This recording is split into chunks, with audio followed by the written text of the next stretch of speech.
guys, what's up? Good morning.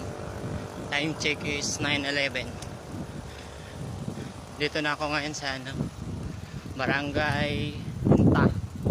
Barangay Punta. Galing ako ng Antipolo. Galing ko kanina mga 7:30 siguro yun guys. 7:30 na umaga tapos nagra-ride na ako. So ngayon andito ako ngayon sa Barangay Punta. Ikot ako na Mabitak galing Hala-Hala.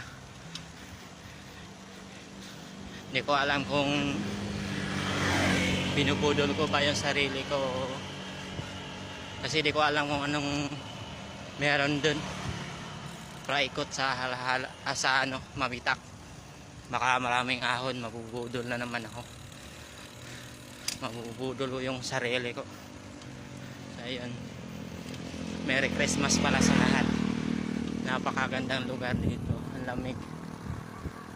Ayan, maraming puno, tahimik. Yan, solo ride lang ako kasi walang sumama sa grupo namin. Busy ata kagabi. Ako busy naman ako kagabi pero lang ako nag-inom. Nagka-shot. Ayan, Merry Christmas and Happy New Year. Ayan.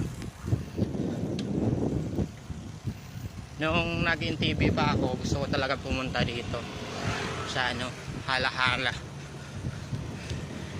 Yung TV pang gamit ko ngayon, naka road bike na ako. Ayan. Ngayon napuntahan ko na kung ano ang itsura ng Hala-Hala.